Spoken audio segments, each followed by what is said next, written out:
I ran my first half marathon. For a few seconds, I thought I was not going to make it. But then I got there and it felt easier than expected.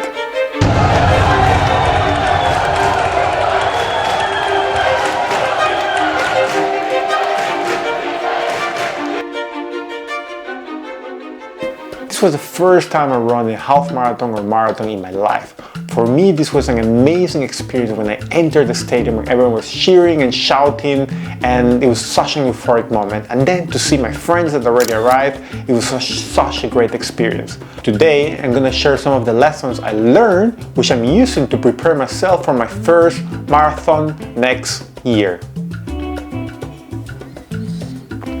I think the first thing I noticed is that when I was training, I was focusing on the cardiovascular output, mostly.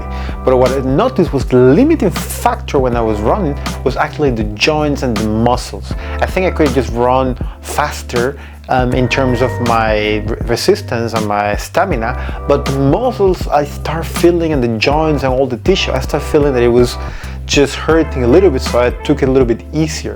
For my next marathon, I will focus a little bit more on training the joints and training the muscles, and on researching what are the best trainings to have strong tissue and strong muscles that will allow me to finish the marathon easier. When I was training, I will usually take only my cell phone, my keys and my earphones, and that was it. And during the marathon, I didn't really think about it. What should I bring? And I just was wearing an armband with my cell phone there. And at the end, that was very annoying. I end up my muscles being a little bit stiff, a little bit hurting, the arm muscles, which is kind of illogic for a marathon. But it was because all the time I was keeping my arm so this armband will not fall. I saw many people wearing vests or belts where they will carry their cell phone and maybe some little water or something to eat during the marathon. For my next marathon, I will explore if there are vests or belts, what fits me better and what will allow me to run smoother next time.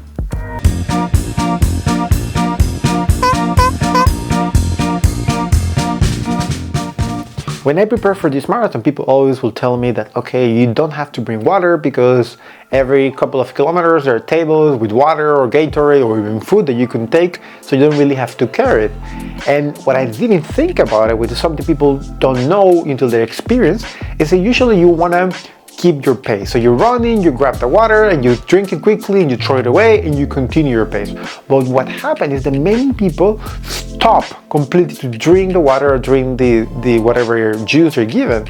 And this is so annoying because you are behind them and they stop all of a sudden and you are, okay, now you need to move around, or you just stop with them, which of course affects your pace and makes your muscles rest, which is not what you want to do until the end of the marathon.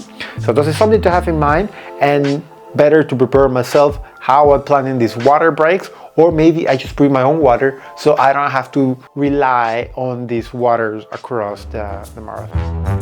Something I didn't know is that there are race pacers along the race, and this is what's new for me. I didn't know that exists, but basically it's trained people that have run many marathons before, that they know how fast they run, and they usually carry, for example, a big number. And this marathon was really nice because you will see people carrying a big number that, for example, for the half marathon will be like 2 hours or 2 hours 30 or 1 hour and a half.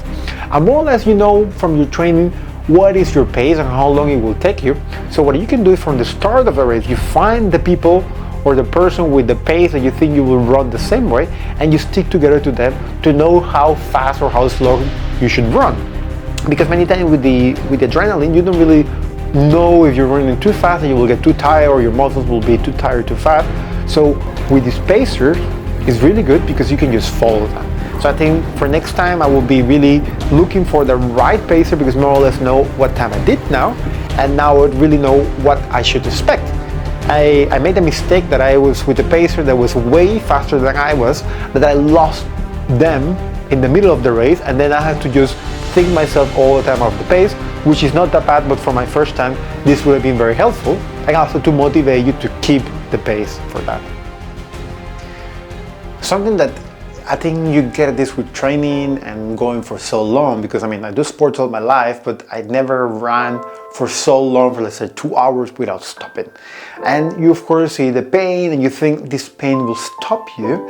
And I think, and this is what I hear from some other runners, maybe some people have different opinions, but is that you start understanding what type of pain in your muscles, in your tissue, you can resist. And of course, you always need to hear and listen to your body. If it's too much, you should stop.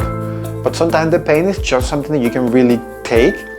You should embrace it as part of the journey. But you know, at some point you will start feeling pain in your joints, a little bit here, a little bit uncomfortable in your feet, in different parts of your body.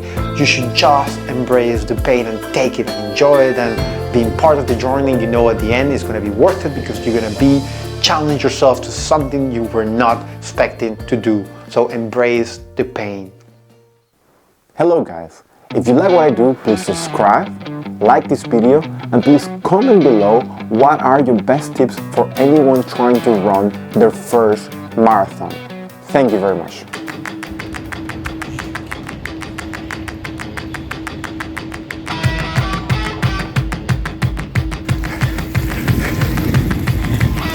Keep going.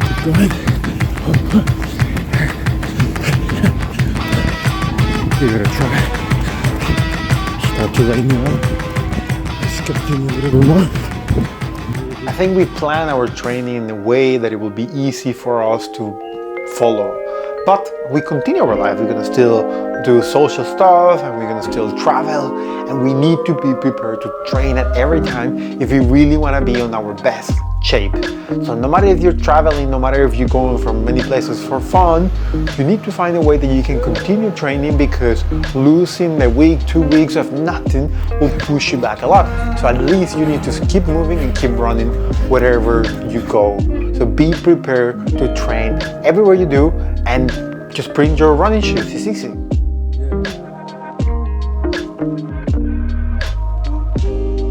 The reality is, no matter how good you plan, you will always need to update your plan. Sometimes you will go slower than you think, sometimes you will go faster than you think, and I think you have to listen to your body. A lot of athletes talk about this mind, muscle, body connection. I think it's really true.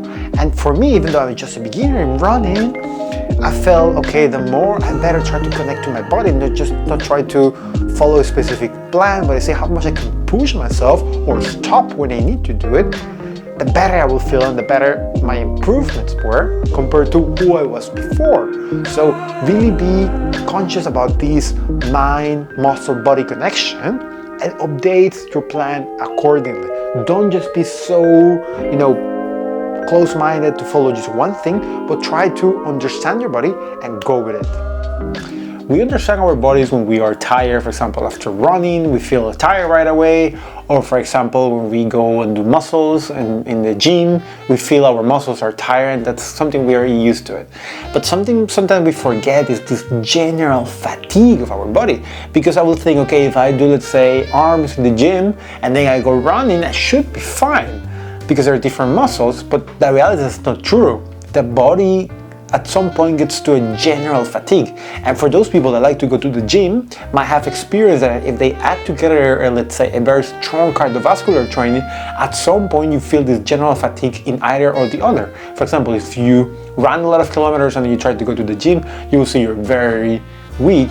The same way, the other way around, if you go to the gym and then you want to run, this general fatigue it comes with you.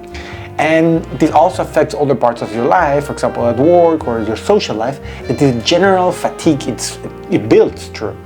And of course, the more you train, the better you become at that, which is something good, because we just become better for many things of our life.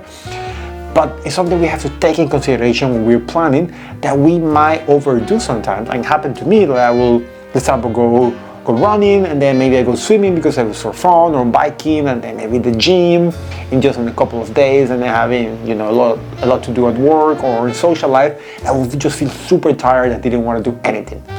And we have to take this in consideration. You have to learn your body, understand, listen to it, and this will help you be better. And just have this in mind. something that happened to me by accident, but at the end up being a good thing, was that I forgot my headphones at home. I usually go running, always listen to a podcast or music, but this time I left them at home. And it was really good. It was a really nice experience because this time I could really enjoy the whole situation, listen to the people, watch my surroundings, enjoy the streets, enjoy everything. And now I'm including that in my trainings, trying not to always take my headphones, not to always listen to something, but rather to feel the whole experience, to really get to this mind, body, muscle connection. And especially in the race, there's so many people, they're cheering each other. You feel the energy of the other people trying to push their best or trying to push you to do your best. And this is something I would have missed if I would have been listening to something. So I really recommend, if you do it, at least for the race, or without any headphones, try to really be present, to really enjoy it. And you won't regret it. It will be way better and you will perform way better than you think. Please let me know in the comments, what did you do to improve, or something, any tip that you recommend to anyone running the first marathon. And for you, just hope to see you there. Ciao, ciao. I don't miss, I don't play none, I don't diss, I don't say none. I go switch.